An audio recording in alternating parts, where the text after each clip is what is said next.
Efforts to save Hasdeo Arand intensified, tribal communities' struggle continues, protests are being held to stop mining.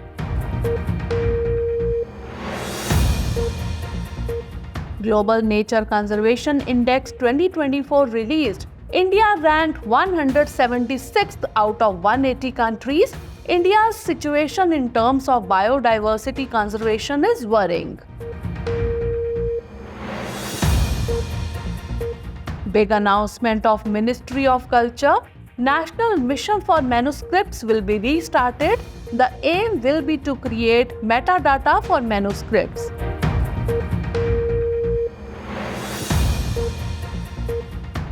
UNEP releases Emissions Gap Report 2024, expresses serious concern over temperature rise. Paris Agreement's 1.5 degrees Celsius target may fail soon.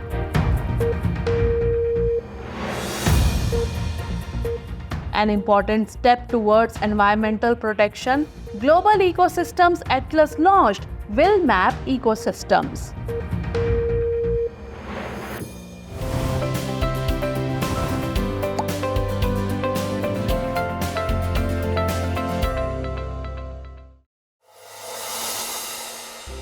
Recently, local tribal communities protested against coal mining in the Hasdeo Arand region. The mining process in this area is set to resume, raising concerns about the potential cutting down of thousands of trees in the Hasdeo coal field. Local tribal society has been protesting since the project was granted approval in 2011. The Hasdeo Arand is known as the lungs of Chhattisgarh. It is a vast and rich forest that is extremely important for the environment.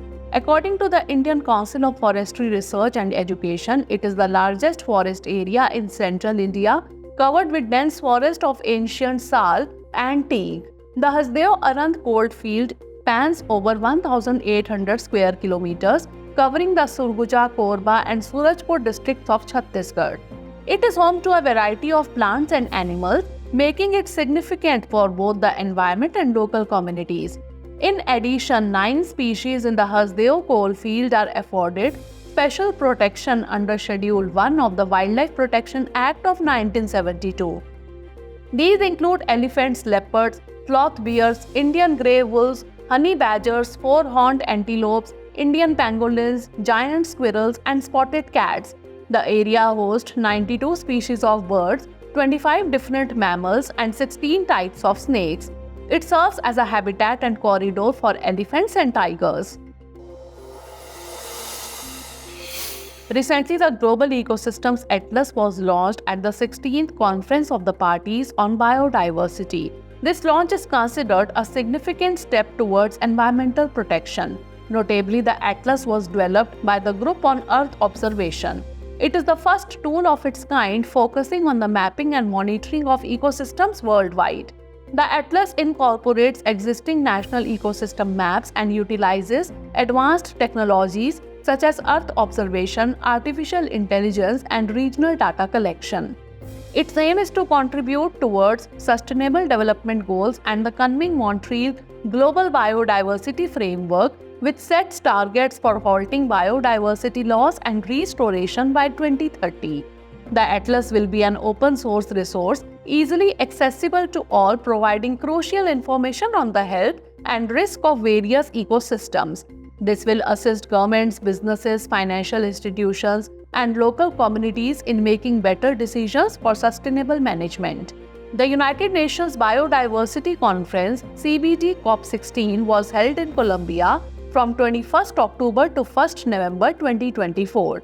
Its main objective is to develop a strong action plan to prevent biodiversity loss and promote its conservation. This year, the theme of the conference is Peace with Nature, bringing together the need for sustainable use of natural resources and environmental protection. The goals set under the coming Montreal Global Biodiversity Framework were reviewed during the conference. Recently, the Global Nature Conservation Index 2024 has been released. In this index, India has been ranked 176th out of 180 countries, indicating a concerning situation regarding biodiversity conservation in the country.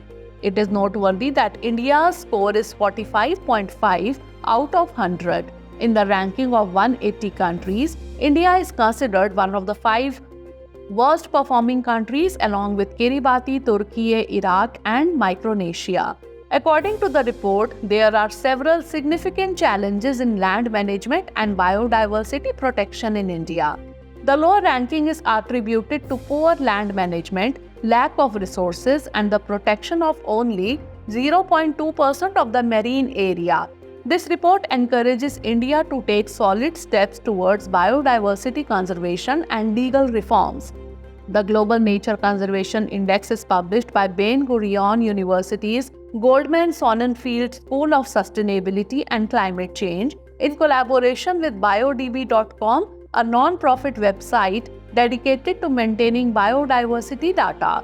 This index is primarily based on 4 points: land management, threats to biodiversity, capacity and governance, and future trends. The index also evaluates how a country's future contributions to biodiversity protection will be. The Global Nature Conservation Index is a data-driven analysis that assesses each country's progress in balancing conservation and development. Recently, the International Monetary Fund has maintained India's GDP growth rate at 7% for the financial year 2024-25. The IMF believes that increasing consumer demand in rural areas is driving India's economic growth. Additionally, the IMF has projected India's GDP growth rate at 6.5% for the financial year 2025-26. This prediction reflects India's strong position in the global economic landscape. It is noteworthy that India is the world's 5th largest economy with a GDP exceeding $3.7 trillion in 2023. The International Monetary Fund is a global organization that works with 191 member countries. It was established in 1944. Its primary objectives are to maintain global financial stability, promote international trade, and foster high employment and sustainable economic growth. The IMF assists countries in recovering from economic crisis through economic policy advice and financial support. This organization also monitors the global economy. The headquarters of the IMF is located in Washington, D.C. Recently, United Nations Day 2024 was celebrated. This day is observed globally on 24th October each year, marking the anniversary of the adoption of the United Nations Charter in 1945. It was established after World War II to promote peace, security, and global cooperation. Today, it plays a crucial role in humanitarian aid, the protection of human rights, and the promotion of sustainable development. Various programs were organized this year focusing on global challenges such as climate change, poverty, and conflict resolution. The term United Nations was first used in 1942 in the Declaration by the United Nations. This term was coined by US President Franklin D. Roosevelt during World War II. The organization started with 51 member countries and currently has around 193 members. Its 6 official languages are Arabic, Chinese, English, French, Russian, and Spanish. India plays a significant role in the United Nations. Since its formation, India has been an active member.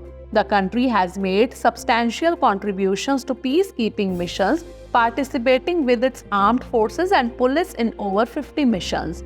Through these efforts, India has helped bring peace and stability to conflict-affected areas such as Congo, Lebanon, and South Sudan.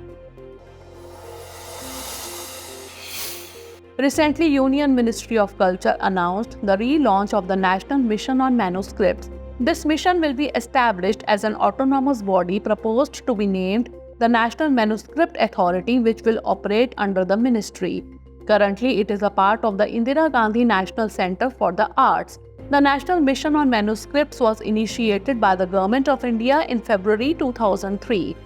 It was started with the objective of discovering and preserving the vast collection of manuscripts in India, which pertain to various subjects, scripts, languages, and artistic styles.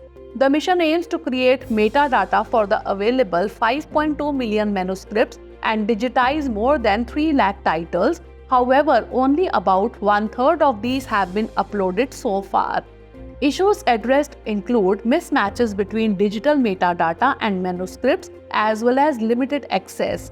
It is noteworthy that metadata is a technical term that provides details, structures, and characteristics about data. It is referred to as data about data. Its purpose is to facilitate the identification, location, and usage of data. Recently, NASA's Perseverance rover has discovered green spots on Mars. This discovery has sparked new research regarding the possibilities of life on Mars. These green spots were found in red rocks that resemble Earth's ancient red beds. Red beds are sedimentary rocks typically composed of sandstone, siltstone, and shale, which appear red mainly due to the presence of ferric oxide. These green spots were discovered in the Serpentine Rapids area of the Jezero crater. Notably, the green spots may be linked to indicators of life on Mars. Based on these spots, there are suggestions of water presence on the planet and the potential for biological or chemical reactions. The objective of the Perseverance rover is to understand the geological structure of Mars and search for potential indicators of life. Besides NASA, missions from the European Space Agency, Indian Space Research Organization, and the United Arab Emirates are also studying Mars' structure, atmosphere, and the possibility of life. Mars is also known as the Red Planet, and its atmosphere is composed of carbon dioxide. Evidence of water presence has been found, indicating the potential for human life in the future. The average surface temperature on Mars is about -60 degrees Celsius, but it can drop to -125 degrees Celsius at the poles. Mars has about 38% of Earth's gravity, and it has two moons, Phobos and Deimos. Recently, the United Nations Environment Programme released the Emissions Gap Report 2024. The report expresses serious concern regarding global temperature rise. It indicates that the Paris Agreement's goal of keeping global temperature increase within 1.5 degrees Celsius may end in just a few years, with the risk of exceeding the 2 degrees Celsius limit also increasing. The primary reason behind this crisis is the rapid increase in greenhouse gas emissions. According to the report, a minimum reduction of 42% was needed to maintain the 1.5 degrees Celsius target. However, to sustain the target, reductions must be increased to 57% by 2035. Notably, global emissions increased by 1.3% in 2023 compared to the previous year, with two of the top three emitters, China and India, contributing significantly to greenhouse gas emissions, which rose by 5.2% and 6.1% respectively. It is important to note that UNEP is a leading global authority on the environment established in 1972. Its policy-making process is conducted by the United Nations Environment Assembly. The headquarters of UNEP is located in Nairobi. UNEP publishes various important reports including the Global Environment Outlook, Actions on Air Quality Report, Frontiers Report, and Adaptation Gap Report. These reports provide deep insights into environmental issues and guidelines for solutions. Recently, Indian Navy Chief Admiral Dinesh Tripathi inaugurated the Swavlamban 2024 exhibition in New Delhi. This exhibition aims to promote the Navy's indigenization and innovation initiatives. The two-day seminar was also attended by Defense Minister Rajnath Singh. Various companies and startup groups showcased cutting-edge technologies such as surveillance, autonomous systems, AI, and quantum technology. The Indian Navy is continuously emphasizing indigenization. Programs like Swavlamban 2024 aim to encourage indigenous technological development, particularly in partnership with micro, small, and medium enterprises and startups. This event showcased new autonomous systems and advanced technology, supporting efforts to enhance the country's self-reliance. The Indian Navy is a key component of the Indian Armed Forces, playing a crucial role in the security and defense of maritime borders. It was established in 1612 and its current fleet includes modern submarines, warships, aircraft, and advanced technology-equipped vessels. The Navy's headquarters is in New Delhi and its motto is Sam No Varunaha. The Navy's operational units include the Western, Eastern, and Southern Naval Commands. So that's all for now in this bulletin. After the news, let's take a quick look at 5 questions related to the bulletin.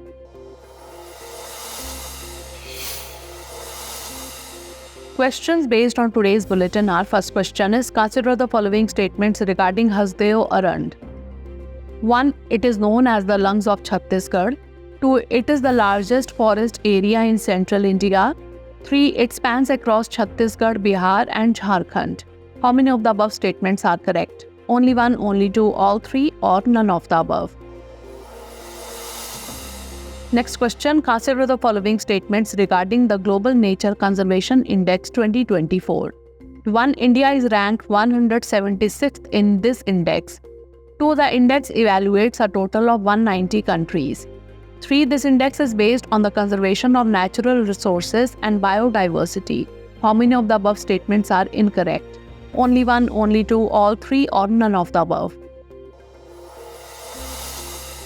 Next question, consider the following statements regarding the National Mission on Manuscripts. 1. It was launched by the Government of India in February 2003. 3. It is a part of Indira Gandhi National Center for the Arts. 3. Its objective is to discover and preserve the vast collection of manuscripts. How many of the above statements are incorrect? Only 1, only 2, all 3, or none of the above? Next question, consider the following statements regarding the International Monetary Fund. 1. It is a global organization that works with 191 member countries. 2. It was established in the year 1944. 3. Its headquarters are located in Geneva. How many of the above statements are correct? Only 1, only 2, all 3, or none of the above? Last question, consider the following statements regarding UNEP. 1. It is a global authority on environmental issues. 2. It was established in 1972. 3. Its headquarters are located in Nairobi. How many of the above statements are correct? Only 1, only 2, all 3, or none of the above?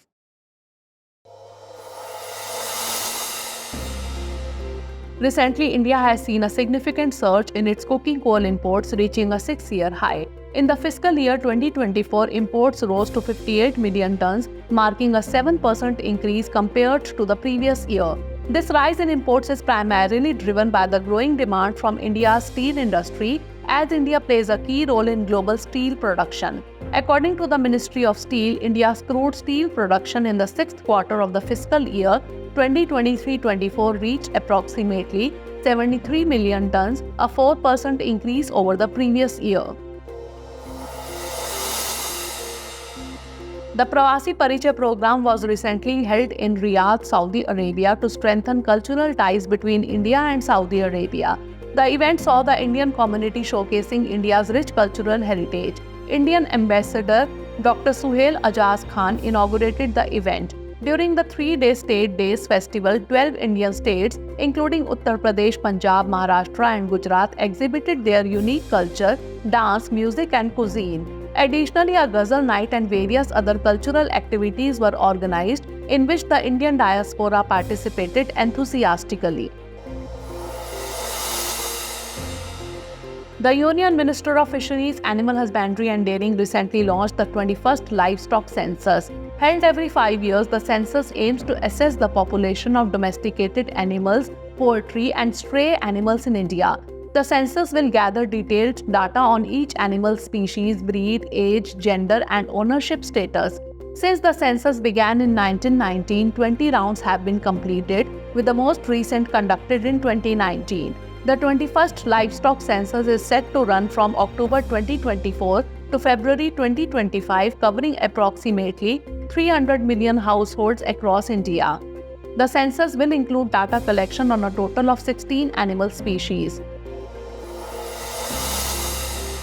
The Union Home Minister recently inaugurated the 20th Foundation Day ceremony of the National Disaster Management Authority in New Delhi.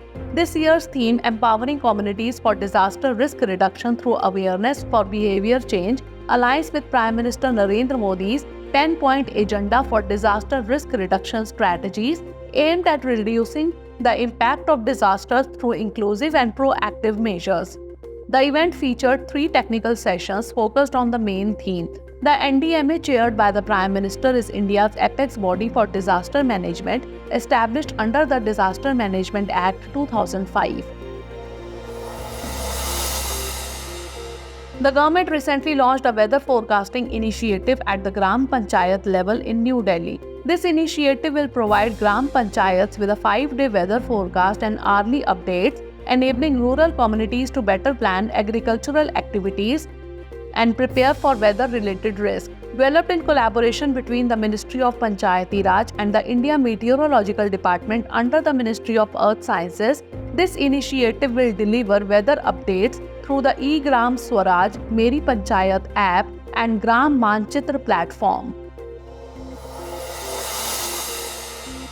World Polio Day 2024 was observed on 24 October. This year's theme, A Global Mission to Reach Every Child, focuses on raising awareness about polio, a disabling and potentially life-threatening infectious disease. World Polio Day was established by Rotary International to commemorate the birthday of Jonas Salk, who led the team that developed the first polio vaccine in the 1950s. Polio or poliomyelitis is a highly contagious disease caused by a virus that attacks the nervous system, potentially leading to complete paralysis within hours. India's Rachel Gupta recently won the title of Miss Grand International, becoming the first Indian to achieve this honor. This competition, which began in 2013, was held in Thailand with participation from 70 countries. Rachel was crowned by last year's winner, Luciana Fuster. At the age of 20, Rachel has achieved a significant milestone with this crown. Notably, India has won the Miss Grand International title for the first time in 11 years. Previously, in 2022, Rachel Gupta won the title of Miss Super Talent of the World, marking her continuous participation in international competitions. The Cabinet Appointments Committee, chaired by the Prime Minister, recently appointed Deepak Agarwal as the new Managing Director of the National Agricultural Cooperative Marketing Federation of India. Established on 2 October 1958, NAFED aims to promote the cooperative marketing of agricultural produce for the benefit of farmers. Registered under the Multi-State Cooperative Societies Act, it operates under the Ministry of Agriculture, assisting in the fair sale of farmers' products and supporting the storage, transportation and marketing of various crops through cooperative efforts.